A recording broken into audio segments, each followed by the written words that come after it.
Okay, I'm actually so happy to be here because I went to U of T. I was in the Rotman Commerce program. Okay, I didn't, sometimes I know some of you MBA students are like, it's not the real Rotman, but whatever. Um, Anyways, and I loved it. And I love this campus. And it was the beginning of my entrepreneurial journey actually started here. I built a nonprofit at the time that I wasn't even planning to talk about, but remembered as I was walking the streets. So I'm Fatima, U of T Rotman Commerce grad, and second time entrepreneur. I guess third if you count the nonprofit I was talking about. I was a former director at Shopify. I led their partnerships and app ecosystem business, as well as all the referral agencies, which I know someone in here knows a lot about. My first company was called Trestle. It was my co-founder and I who met here on this campus. It was a wholesale club for interior design professionals. So we sold home furnishing and decor, and we sold it directly to interior designers and kind of connected them with folks that would typically only sell in showrooms. I forgot, I did start my career in consulting, which feels like ages ago now. And I left that job to start my first company, and we did that out in New York. And now, for whatever reason, I decided to leave an amazing job to do the only other thing that I would rather be doing, which is building a company of my own. ImagineCreate AI is basically a generative AI marketing suite for e-commerce merchants and agencies. And I do a little bit of investing and advising as well, mostly to Canadian startups. So that's me. Man, the slide didn't actually, it's all good. So there was more to the slide. It's not as bare as it looks. But basically, like I was saying, ImagineCreate is multimodal AI designed for commerce. We're basically a generative AI marketing suite. So we do product photography, videos, and content for all your channels in one place.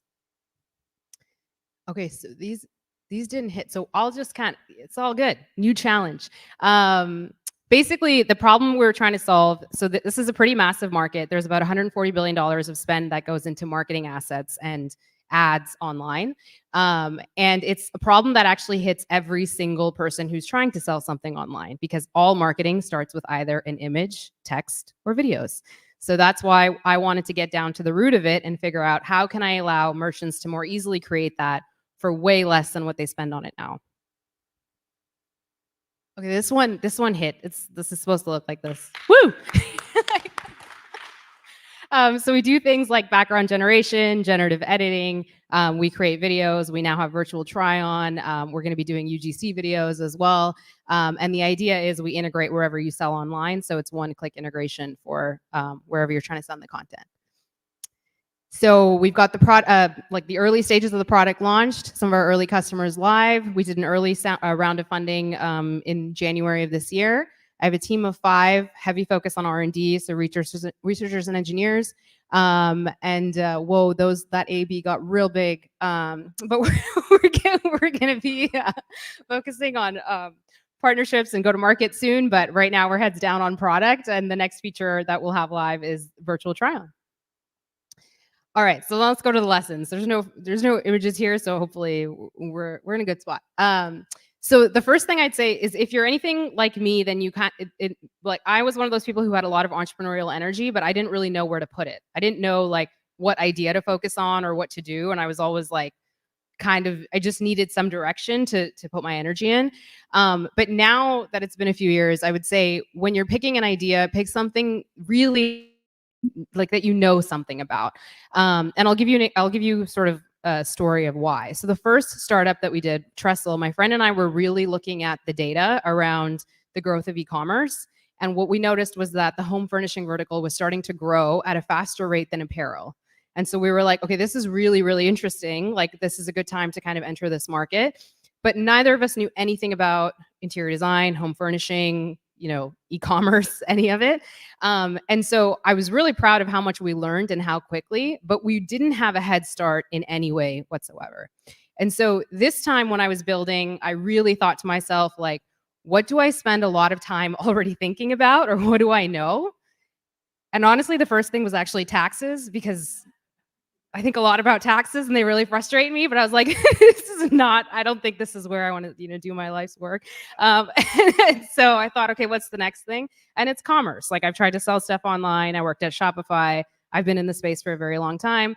And I thought to myself, what do I know about commerce? Well, I know that it really comes down to you need a product to sell, you need to be able to sell it, and you need to be able to get it to your customer. And the middle part is massive. And so that's why I decided to focus on that. So I would say really just think about like, where do you already spend your time? Okay, so think globally, even if you're building locally. I'll give 2 examples around this. One is when you expand your thinking, I'm sure everybody in this room is already like this, but sometimes people need to hear like you really need to get out of like the environment that you're in to understand what is going on in the rest of the world, because it helps you kind of see the future before it's where you are. And it also broadens your perspective on like talent, culture, operations, a whole lot of stuff. So I think like I love Toronto and it's given me so much of it's made me so much of who I am today. But I think a big reason that I can give back to it now is because I got to experience different places as well. So, you know, like when you spend time in other places, whether it's other markets, whether it's, you know, Silicon Valley for a little while, or it's like totally other part of the world, it kind of just helps you see like what's going on in different places. And you learn like not only just like where tech is moving, but also how demographics are different. Like when I was in the Middle East last, like in a few of those markets, most of the population is under 30. Whereas in our case, our population is mostly aging. So the products that you're going to be like, the problems you're going to be solving for different markets look really different. So it's just good to keep that perspective. The other thing is hiring. Or whatever you're trying to get done, really like think about the fact that the workforce is very global now. It's very accessible. And honestly, with the help of AI, it's even easier now because there's a little bit less friction when it comes to like language barriers and helping, you know, like helping people understand each other.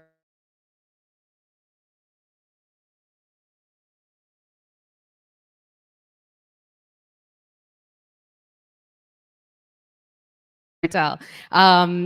Jason is clearly a master at it. We've seen that today. But I would say, like, regardless, if you're planning to start a company, and honestly, even if you want to be successful inside someone else's, inside a company, this is a really, really important skill to get funding, to help people understand why they should join you as early employees, to help customers understand why they should bet on you early. All of these things, like, able to tell the story. And I think I think a lot of people say that to entrepreneurs, but I'll also say to the people in the room who are looking for roles or who are trying to succeed within companies, the A players at Shopify, like I time and time again, I would see that they were able to zoom really deeply in on the problem they were solving, but equally zoom out and figure out and tell the story of why it's important. So if you feel like you don't have that skill now, it's totally something that you can learn, and I'd highly, highly encourage you to learn it. This is a bonus, but I feel like it's the most obvious thing for probably everybody in this room. But learn how to use AI. And I don't just mean like query ChatGPT all the time or Perplexity. Like, learn how to build with it. There's so many models out there for so many different kinds of use cases. Just if you're not already, play around with it. You're going to need to understand how to build with this stuff and how it works for any aspect, like any career, any opportunity that you're going to have over the next few years. So I know it's such an obvious thing, but I'm still going to say it. Learn to build with it if you haven't already. Thanks.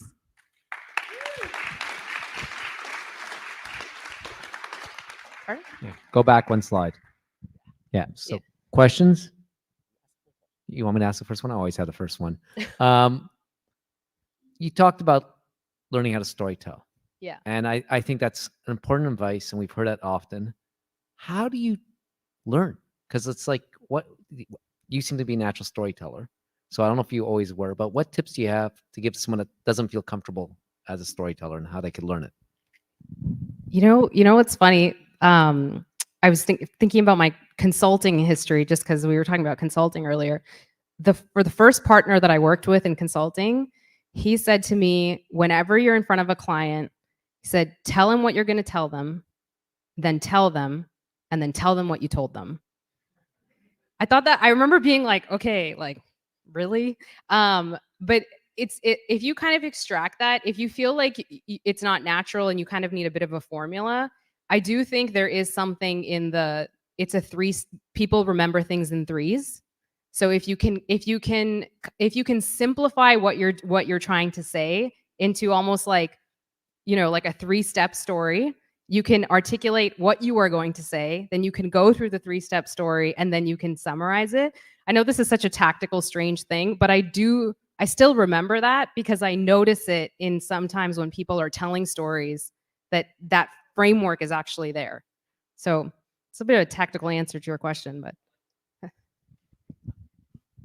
Great presentation. I had a question back on one of your earlier slides. You talked about your team a little bit. Yeah. You say you have 5 people.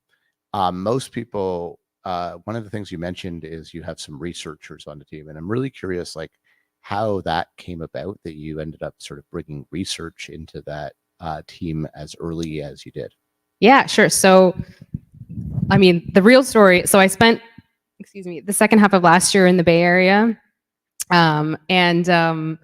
This is a very randomly serendipitous story because I thought I was looking for like an engineer to join me, but actually at a tech event, I met someone who became a good friend of mine, and I was showing him what I had built. I was like, this is what I'm planning to take to market. And he looked at how I was working with the models and all that stuff. And he was like, I spend like all of my time researching this stuff, and sort of gave me a few pointers in terms of like how to fix things. And then we started working together lightly, and then eventually he joined the team. So I would say initially when I was building the MVP, because I really wanted to just get something out the door, I wasn't necessarily thinking about research right away as much as I was the integration layers of making sure that this had product market fit. But very quickly after, it was obvious that if we wanted to have strong proprietary tech, that we would need to have some research in house to make sure that we were using the best models that we could for each use case, but then also doing what we needed to do on top of them for proprietary reasons. Hi, MB here. Hi. How many, although we have Google Translate and other translation services, how many languages do you speak? And how many different languages are you presently working in? I speak 2 languages. When you say currently working in, do you mean like within your platform? So actually, you could translate it into any kind of language you'd want, because the LLM knows certainly more languages than we do. So it could be used actually in any language. And you yourself, how many languages? Just 2. Yeah. And what's your second language? Urdu. Got it. Thank you. For our best presenters, we scramble a slide and we give you some perplexing questions. Okay, got it. That's what we do, just to keep you on your toes. And you're passing with flying colors. That was a stretch. Thank you. This is really interesting. I was wondering, the day you quit your job, how long before you started working on this, how much plan you had, and then doing it now with the baggage you have, and then doing it before, how did you raise the money, if you did? I'll answer the first one. Sorry. The second one, did you say doing it now with the baggage? Yeah, I mean, like Shopify, PwC, okay, having done this before. Okay, I get it. So the first question, so I actually took some time off at post Shopify. It was an amazing run. But everyone kind of needs a break after a run like that. So I took a few months off. I knew I wanted to build my next thing, but I wanted to be really thoughtful on what it was. At first, I just started playing with building a brand. Then I started playing with GPT 3.5, and I was like, oh, AI is about to change everything.